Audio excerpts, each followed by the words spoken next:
Hi everyone, welcome to Insights with Lily Zhang, 全媒体 Europe. Yes, today I'm going to talk about what's going on in the world. I think many countries, many people, they just so confused. There are so many things happen this year. That's why I'm going to talk about people just facing decisions, even for countries like Germany. They have to decide. Seems the world is divided into two parts, and also two major parts, of course. One side is China, one side is America. Also, even within America, that's a big division between Americans. Who should you support? And there are chaos, and there are conspiracy theories. People just think, what's going on? Well, 2020 is a very difficult year. We are still in the pandemic. The pandemic is not, the coronavirus is not over, although so many countries, especially Europe, has been out of lockdown. But the cases there are still quite a lot hotspots, and other countries like America, they have more than 3 million cases infections, and worldwide there are more than 12 million infections and more than 550,000 people death.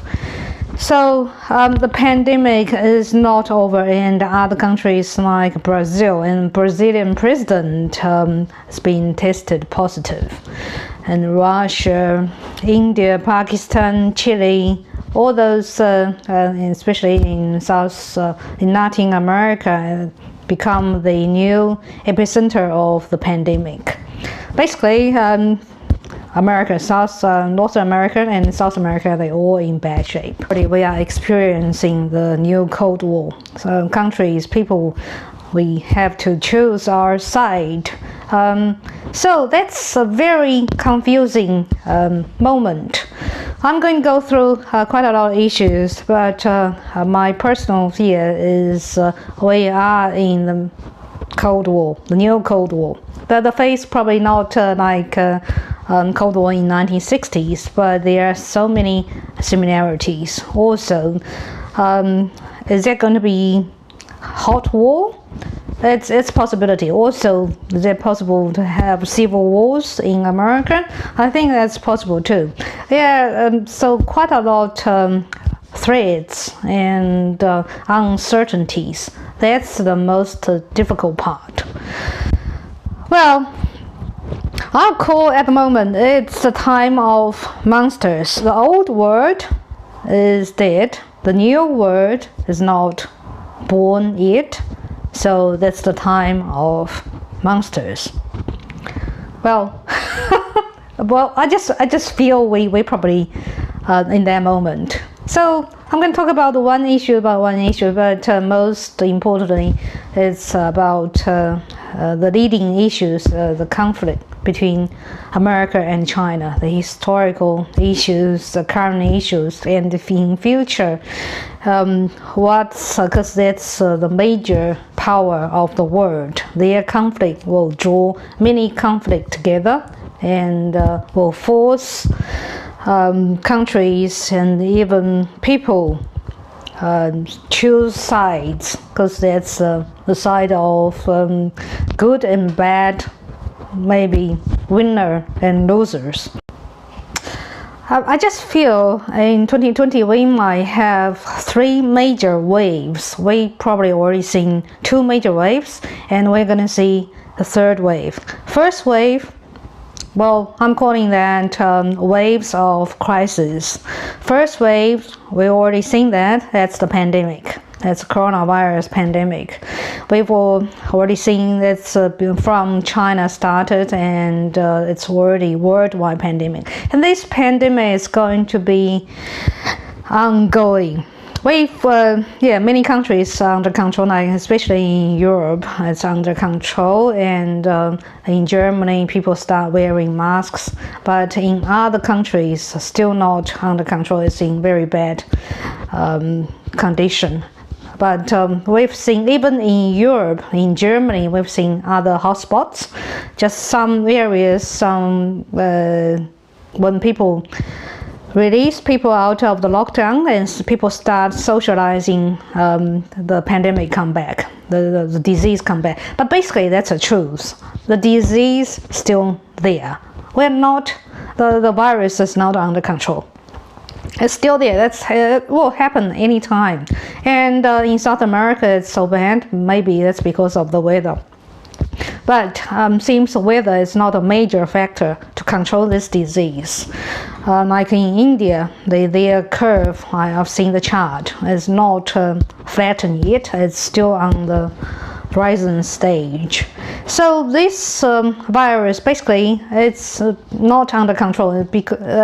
We've seen numbers come down in some countries. That's just because of the lockdown, because of the control of socializing. Also, wearing masks is a good strategy, maybe the cheapest.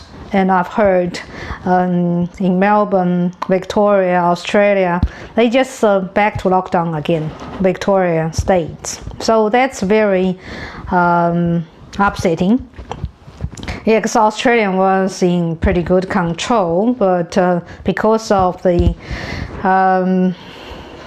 they just out of the lockdown for 2 weeks, and because of some protests, and also people just releasing, they start socializing. That's why the infections start going up again.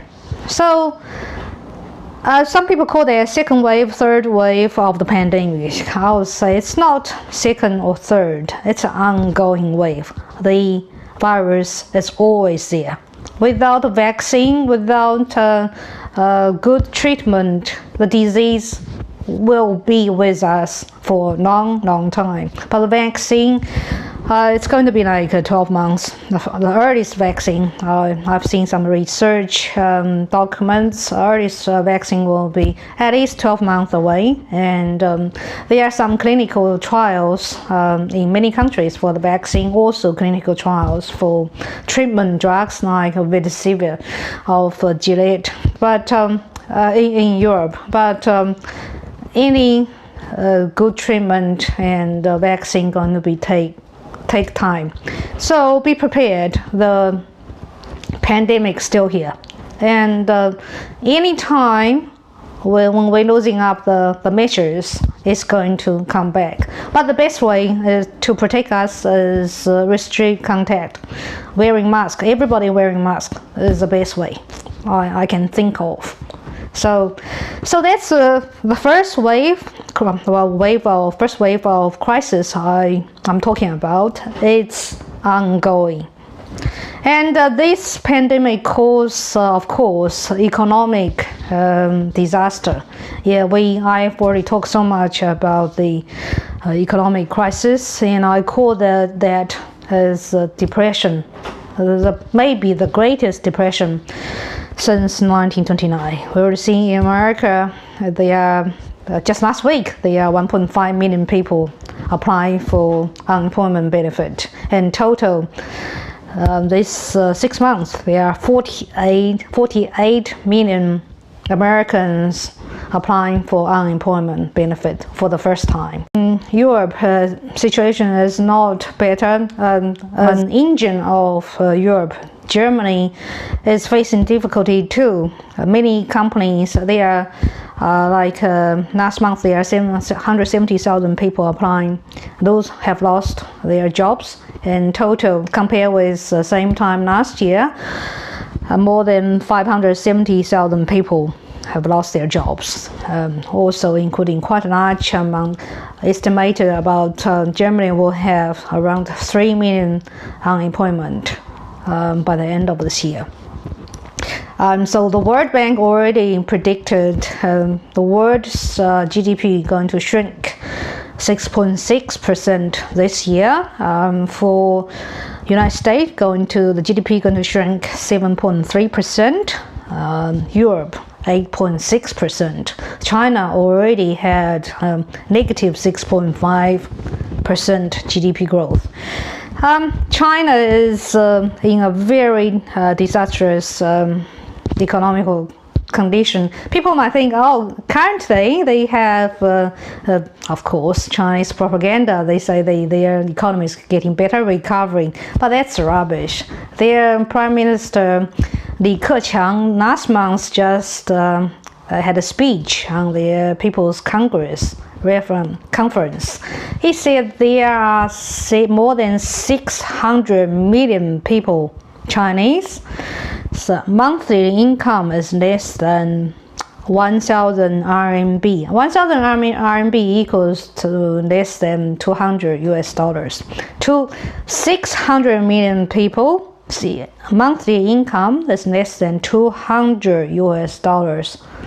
So that's a very large amount.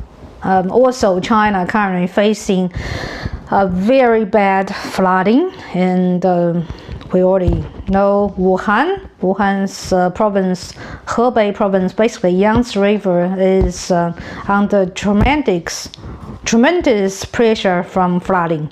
The famous Three Gorges Dam is at the risk of collapsing. You might not see this in media much, but it's largely being covered up. I can show you quite a lot of pictures about Chinese flooding. There are more than 26 provinces, more than 300 million people actually affected by flood. And also, so China is under very bad pressure internally, economically. But on the contrast, their Chinese stock market, they had a 1 week of big rally. That's very strange because they're internally, externally, they have very bad pressure from outside and from trade war, from conflict with America. Internally, they don't have any economical hot spots, but one is exceptionally good. Last week is their stock market. Well, anybody know about Chinese economy? They know their stock market is manipulated by Chinese government. So they have, last month, their Prime Minister Li Keqiang was talking about the free market economy. He just encouraged, because so many people might unemployed in China, so he just encouraged everybody to start their own business, even like a little flea market. You can start a stand anywhere just to survive. But after 1 week, their president Xi Jinping, he didn't like that idea, so he wants something more dramatic. That's why many economists recognize this stock market rally is totally being manipulated by Chinese government. So America, China, Europe, Latin America is even worse. So basically all over the world is under tremendous pressure economically. So we don't even see every country we know, they printed billions of dollars to support their economy. But how do we, from China's stock market, and also American stock market is being rallied a little bit, about 1% or 1.5%. We probably see quite a lot of that money might flood into financial market as well, like before. And so economically, the world is just get into recession, even depression. And as the pandemic dragged on, I already talked about that in my program, it's going to be a long L-shaped recovery. So I think next 6 months going to be very difficult economically. I already talked about remember I talked about the first wave of crisis. Basically, that's the pandemic and world depression.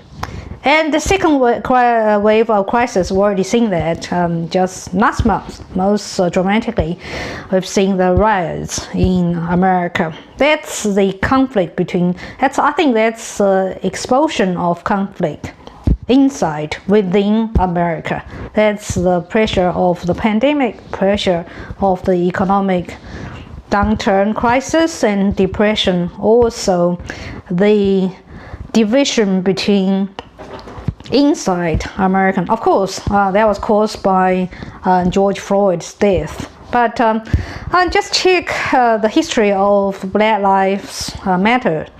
That's a global movement. If you check the history of Black Lives Matter, it's a global movement started a couple of years ago in 2014, I remember.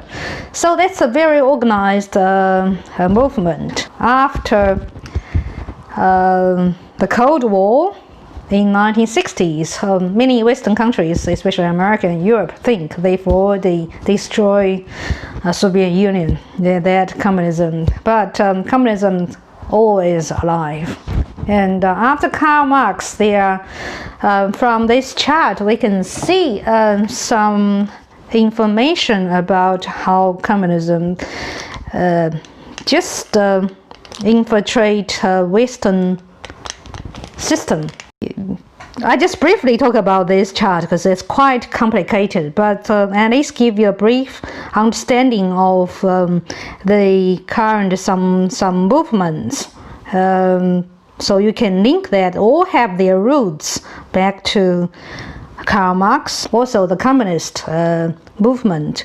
You can see Karl Marx theory influenced the Soviet Union, USSR, and also they have after the Cold War, you can see here that's the Socialist Party USA, and the influence in Europe, the influence of Frankfurt School, and in Italy there's their philosopher Antonio Gramsci. So I'm not going to go through all of this chart, but just give you some familiar movement. You might see the trace of communist influence. Just to see here, we all understand, we all know about the political correctness. Its roots come from, of course, Karl Marx, and then from Frankfurt School, which is a philosophical school from in Germany, in Frankfurt. The Herbert Marcus is a major personnel, and from there we can see they created political correctness and the cultural Marxism, and now influence the idea of multiculturalism, social justice, diversity, and influence education and the media system. From the other side, United States, they always have Communist Party, and Betty from Friedan is the influential person, and she started a feminist movement, and now the National Organization of Women. They promoted abortion and easy divorce, this kind of movement. Also another representative is Henry Hay. They started the Matachin Society Radical that's the representative of radical homosexual agenda. So that's largely influence Hollywood, media, and education system. Well, we can see there are quite a lot of like environmentalist, illegal immigrations, media matters. George Soros Open Society Institute actually belongs to Fabian socialists. and also the anti-war movement. Now, the American Democratic Party, actually, they inherited quite a lot of these ideas, like illegal immigration, media matters, liberation theology, etc. When I talk about the riots in America, I've mentioned Antifa, that organization. They really promote underground violence, and they have weapons. They are the major organization behind the Black Lives Matter, that movement. So we've seen the riots in America still ongoing. We've seen buildings are being burning. They're talking about defund the police. So I already talked about those socialist movement behind Antifa, also behind the division of American society. The second crisis movement I'm talking about, because of all those like pandemic and economic pressure, we'll see the society become much more unstable. So the social chaotic, and we'll see more and more, especially in November. There's going to be the United States election. So from now to November, I estimate there could be a third wave. Third wave, not the pandemics, a third wave of crisis. So I think that's why here I'm going to give, I'm just concerned about so many issues. It's currently all those issues I already can see. We are already in a Cold War, leading by the Cold War between United States and China.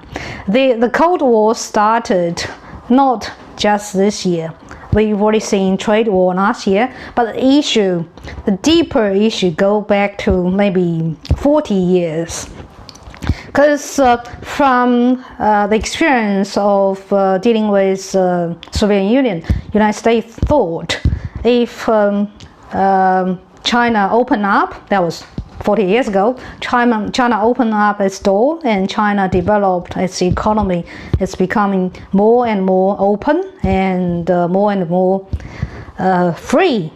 Well, I think United States was cheated by China, cheated by the great leader Deng Xiaoping. But it's hard to say it's being cheated, because Deng Xiaoping was a reformer.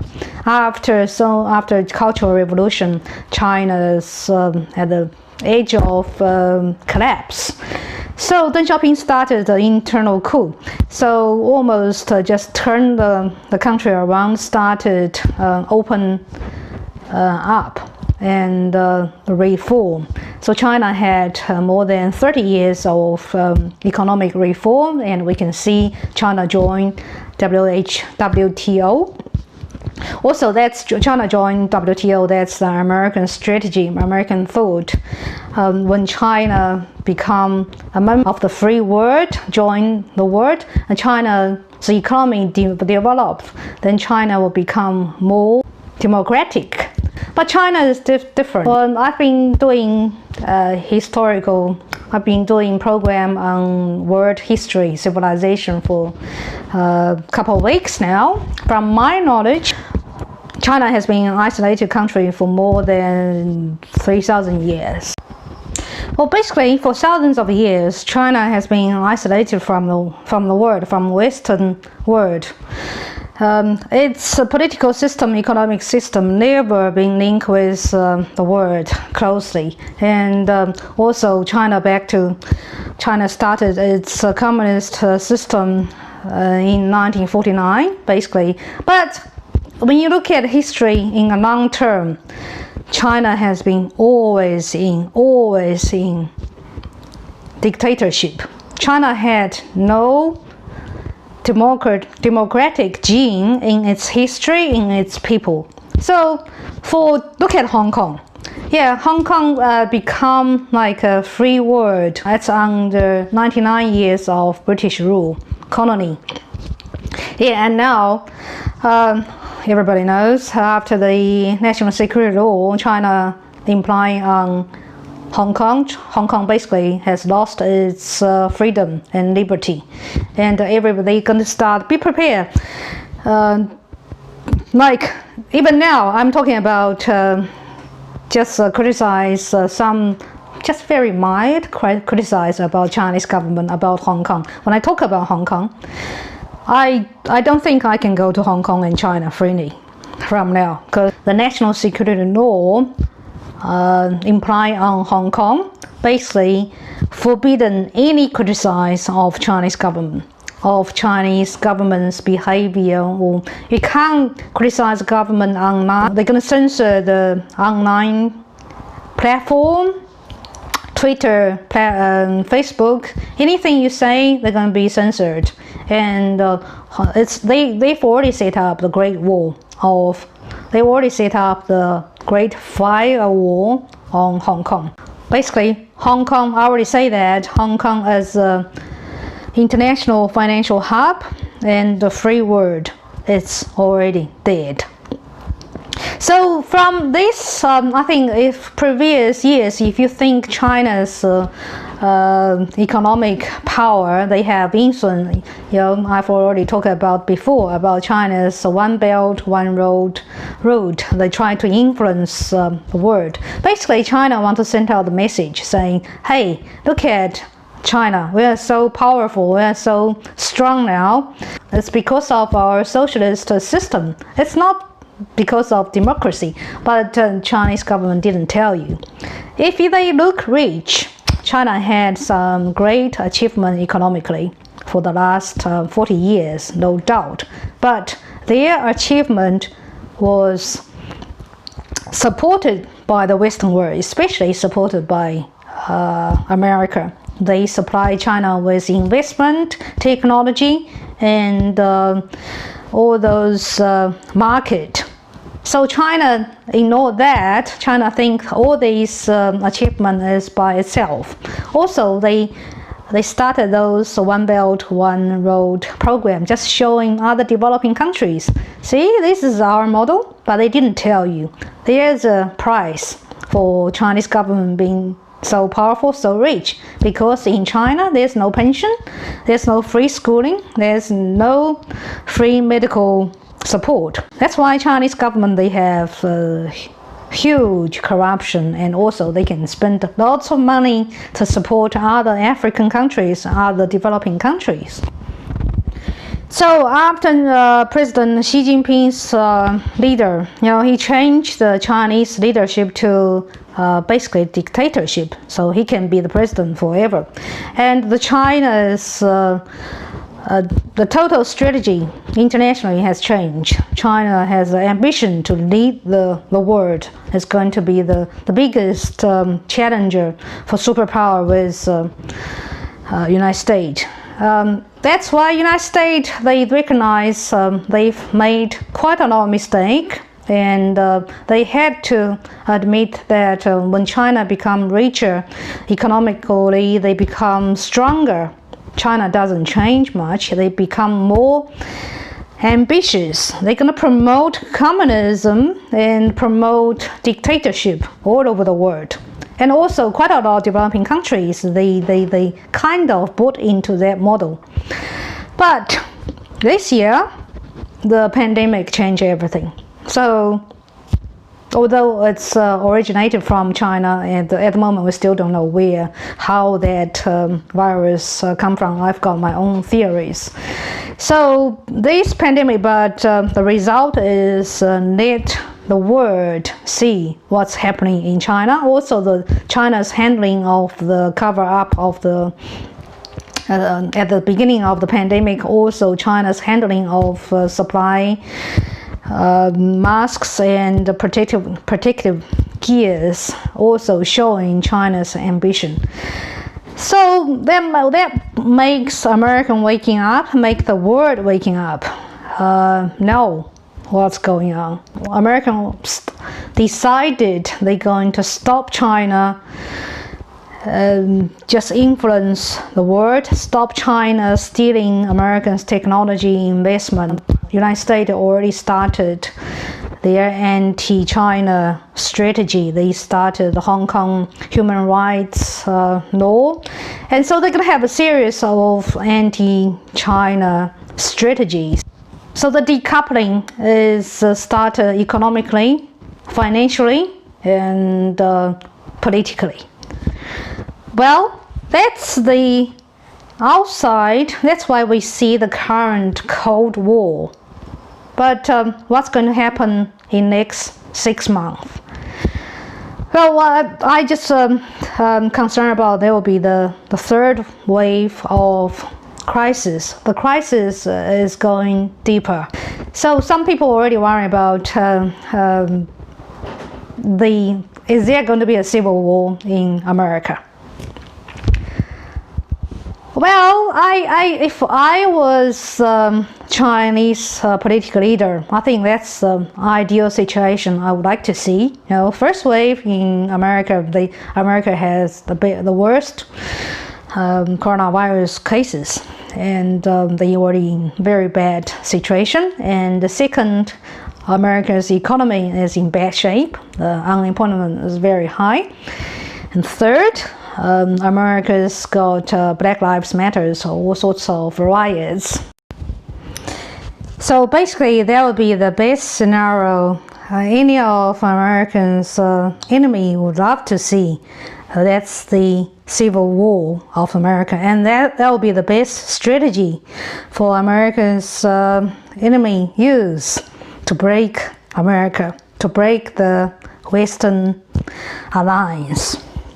Well, I'm not a prophet, and that's the danger I see. I think the world is in a very critical situation now, and that's the clash of different civilizations, clash of different ideologies. And from history, we know the good and bad, the evil, and the angels always in fighting. And in human history, there are probably more wars than peacetime. Well, we've already seen biological war. I mean, this year we've already seen biological war. We've seen economic war. We've seen financial war. We've seen trade war. And we've seen riots. Are we going to see civil war? And I think this year, from September to November, already some people in America, they have warnings to ask people to prepare for the worst. Yeah, if the riots not under control, if the internal conflict become intensified, I'm not saying civil war, although I don't rule that totally out. I think there will be some kind of under control. Law and order will be back. But remember, this is the election year. Regardless of Donald Trump going to be re-elected or not, I think after the election could be real chaos, because America so far is so badly divided, and there are so many powers underground play this. So that's why there are so many warnings on social media. Just ask Americans to prepare for more weapons and bullets, more food. And I'm in Germany. Well, basically European countries, you got to choose which side to stand by. But I think for Europeans, they've been through so many wars. They've been through the Cold Wars. They've been through Soviet Union times, and some countries are from that bloc. But at the moment, I think the whole world, like the Indians, already started the conflict between them and China, and Taiwan is an issue. Also, South China Sea, there are quite a lot of conflict. There are many, Japan, South Korea, and North Korea, their conflict is intensified. All over the world, the hot war is not, we've already seen we've seen all the military drill. We've seen all of Americans' aircraft carriers in South China Sea or Pacific region. Well, that's true, but basically that's a message. Almost every country, even Australia, is preparing for war. Well, I'm not a prophet. I don't predict there will be a hot war, because if there's a hot war, this time it's going to be nuclear war. That could be. We might not see war, we might see the end of the world. So nobody wants to see that. But this year, 2020, anything could happen. So let's prepare for the worst. Okay, yeah, I know not many good news this year, but I think on the personal level, it's a very difficult time. I know I've heard so many sad stories. Yeah, so I think emotionally, physically, emotionally, quite a lot of people under lots of stress, business-wise and personal finance, even employment. So many people are under stress. It's a very stressful time. But I just feel the worst probably not coming yet. And the next 6 months, especially before America's election, the worst time might still coming. Well, my message, we hope for the best, but prepare for the worst. Yeah, still keep safe, keep the distance. If you are in lockdown, take care of yourself and your family. And if you are out of lockdown, just be aware the risk is still there. And I think once we pass this year, especially second end of this year, we might see a turning point. We might see vaccine, we might see treatment coming next year, and we might see economy recover a little bit. So we might see all the situation might have less uncertainty. So it's a very difficult and uncertain time. I wish you the best. Thank you. I'll see you next time.